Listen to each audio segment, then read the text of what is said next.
awo nga tuvuddewo another breaking story eyazze wenawena mu Uganda mwakitegeddeko tugenda kwogera ku general full general right now tujja kuba tutumamuko tunyonyemu 4 star kitegeeza ki ne 5 star kitegeeza ki nga tugenze mu nsonga zino naye nga omukulu Muhoozi Kainerugaba right now is a full general mu ggwanga lya Uganda era nga yamutikidde bamuyita general Yoweri Kaguta Museveni kino kyayongedde okutuusa bagenerali 8 okujjuza ennamba y'abagenerali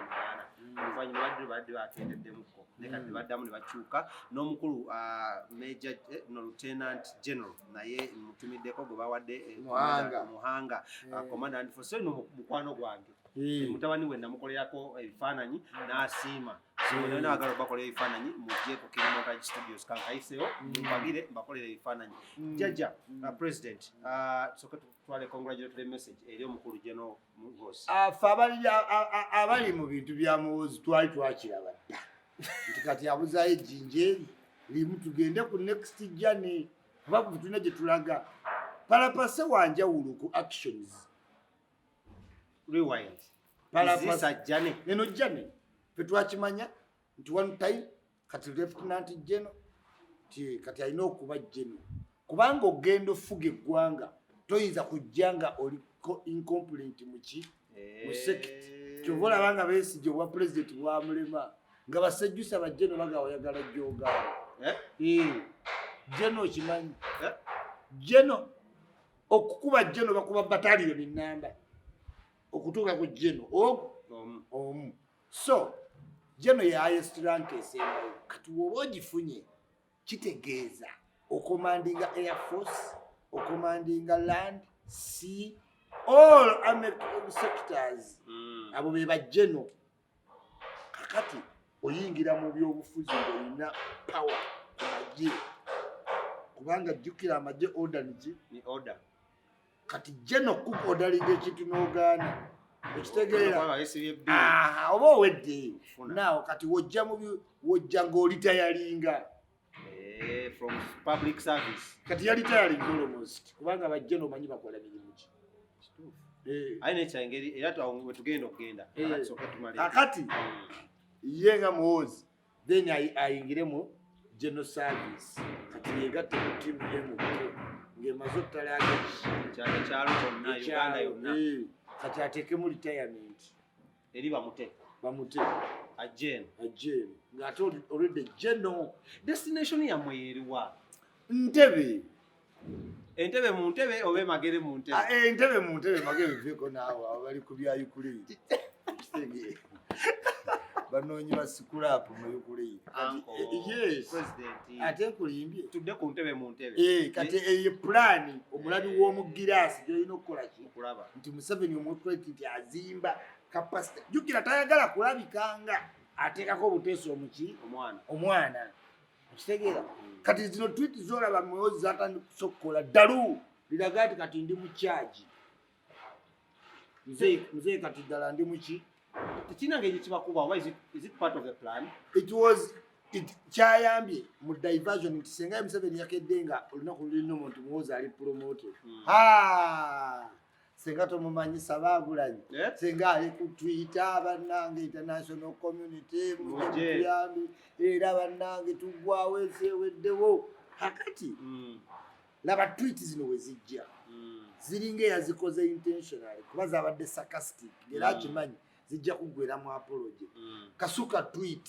bawugule bonna ba elite badde ku tweet bagenza okukomawo e Kampala appointment letter ng'efulumye kati ate nga ne Kenya ne mba mwagalo yomba diplomatically Uganda bemaze obbetondera bwe mudemotinga okitegeera kyabadde nga create reason to demote you same time promote you kati abantu bagenza ova ku tweet ze Kenya okutegeera ate ya promotion nga budde bugenda promotion ate nga waliwo ujjukira bavude ku tweet Kenya abandize Uganda ku promotion ngate waliwo ne demotion nga waliwo ebintu bibiri promotion and what demotion kati ne bali how can you fight two factors kati ne bali moteka country bajagala otherwise senga Museveni yamu promoting lulwe kwa ba promoting abantu baba kirireya kitegeera now tebafunye budde butuula mu nsonga ya Muhoozi naye balina gikola kitulamu kakati bantu bodde bali mugamba parliament economic research to discuss n'ensonga yani kati ate w'ogidiscussinga now eba tekyakola makulu kuba bakugamba is no longer commander land forces ate bwe weesibako ennyo bagamba naffe twakitegedde kyova olaba twamuddimo okategedde so this looks like a plan laid out but kubanga olaba tweet ezo Muhoozi ate bwe yamala ozikola yamala n'akala sarcastically nti anjogedde ne muzeeyi nkya wajja bbaawo ku announcement kwegamba Muhoozi yakimanya byonna biri orchestrated. Is this a blessing in disguise? Nadaba na Uganda. Yes, bolaba timu ya bolaba kati timu ya Muhoozi. Many presidents are made. Presidents are not, you don't just come from somewhere. Nugamba mukazi womanyi lumunja kufulako first lady. Abintu sibya kusuubiza. Presidents are made. Kings are born. Presidents are what? Are made. You have there is to a process. A process of making you. Akati bolaba pattern. Yino kanji kugati. Nti Andrew Mwenda yasoma ne Muhoozi. Andrew Mwenda abadde advisor wa President Museveni ne Kagame same time. Renowned journalist here and international. Kuchuulira? Kakati gatta pattern ati Andrew Mwenda omulaba. Kati Commander Land Forces Muhanga ye Muganda. Muhanga Muganda wa Andrew Mwenda. Muhanga ye mukulu wa Andrew Mwenda. Sawule embaga kakati Andrew Mwenda ate mukwano nnyo gwa advisor wa General Muhoozi.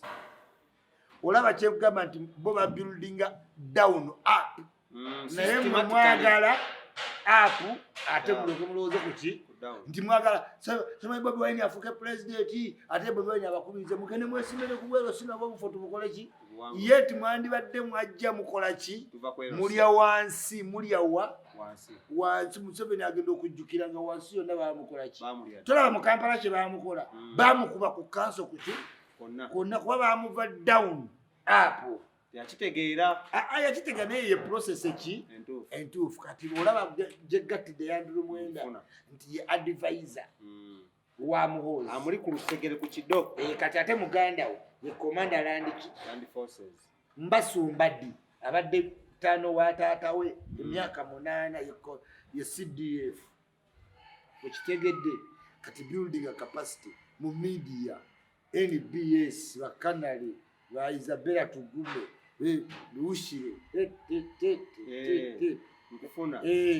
entertainment kyekimu tewakyali monopoly y'Abaganda kwepaaka mu Central kimanyi muyimbi w'omu Central balina Reigi comedian balina Mwangi presenters Mbabazi Mtumusiime yani mukyabalumyaki kati eyo gye bayita workout ki plan now ye Muhoozi time yetuuse kuba yagambye 2026 gajja kuba emyaka 4 agaba revolutionaries nga bakoze era nga bamaze okukkiriza nti bakoze eki bakoze fenga mwana yenki kituleka waffe jjajja mwe abalina Uganda ababulijjo ba Smith ba Sanchez ba Cookie omanyi government yonna bw'oba toli mu public service service zaayo kitono nnyo gulaba byekkolera tewaba omuntu wa wansi aligamba nze sitegera gavumenti byekolera kuba services zaapeninga mu ngeri ki ndala nnyo kyo kituufu kati nze okulaga omugaso gwa General Muhoozi okutuuka ku bwa president kizibu simanyi ng'egyo kirowoozaamu oyinza okugamba njagala president muki mulala naye nze nkulaga capacity sifaayo oba oyagala mulala oba kikubala naye aba mulala naye nkulaga building of what capacity bajja ba building kati for me tweets ezo zabadde diversion aba opposition bageze okudda Uganda nga bamugjeeko ng'ate bamupromoting olutalo lwa Kenya ne Uganda ddala ku social media gwokolerera kusiiba oli updated akukomawa ng'ogyeko diplomatically biri ebitatukwatako nnyo Kenya tweyagala nnyo nawe waliwo tukola abawala b'e Kenya n'abalenzi b'e Kenya ne tubeerako awo wiiki sukuma wiiki Uganda ne Kenya tunoonya kitutambuza nabo banoonya kibakola ki nazo twiti z'abayambi emboozi naye eri e Kenya nawe eri ewa kyekibozibozi ekitambuza ki system kati nabo bali awo era Uganda kyalo okuffe naye nga mu combat Kenya ekimanyi tetusobola mu combat ate baali balwanya butalo ki balina weaponary arsenal balina ebyuma bansingagga naye ne America erina ebyuma okusinga Vietnam naye America erina kyemanyi ku Vietnam combat obusajja gezo oti olinye ku ttaka ku ground owulire Vietnam Cambodia oba basinga ebyokuki ebyokulwanyisa kanave kye tugamba Kenya nti Uganda tutye Kenya emaze ebbanga nga Al-Shabaab bagitawanya bagikubira ne Westgate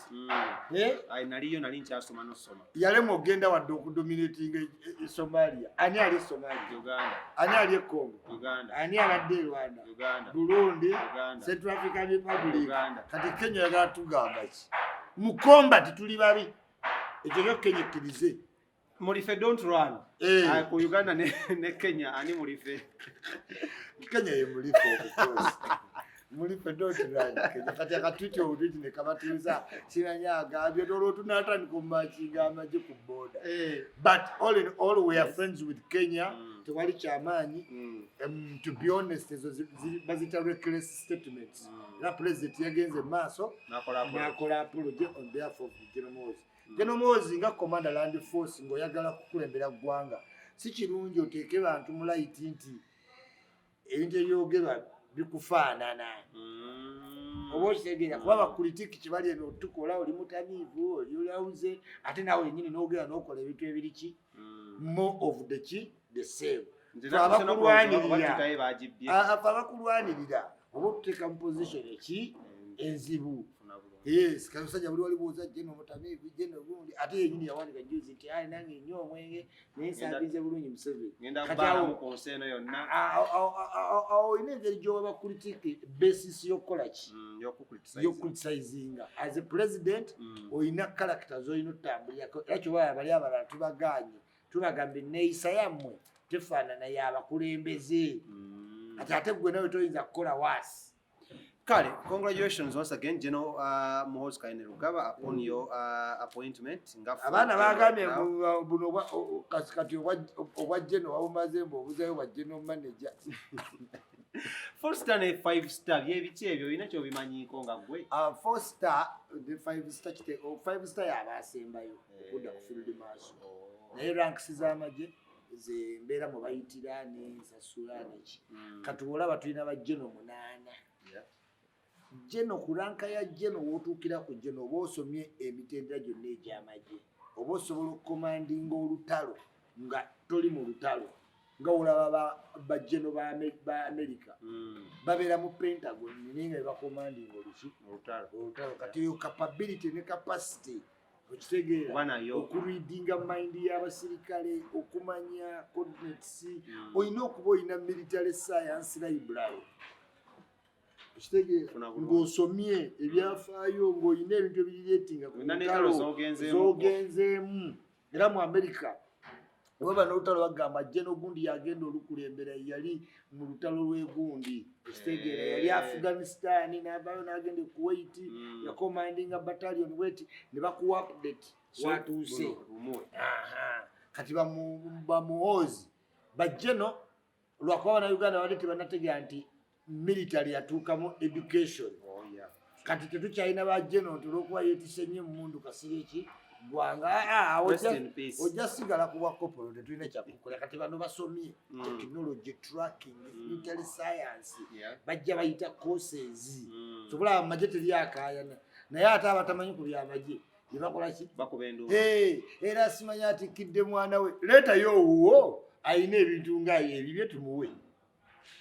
Kale, eyo nga twagala okuvaayo still twagala congratulating omukulu era still Muhoozi upon eyo gundi empya nalabye ebbalamu awo ng'ayisaamu eggaali akuba sauti ezitatuuse eŋŋamba byebyo tetulina kyakukola mukama tugemuliddeko balamu ye musanyufu kuba kati bino by'otulabamu lwe lutalo olwali eruweeru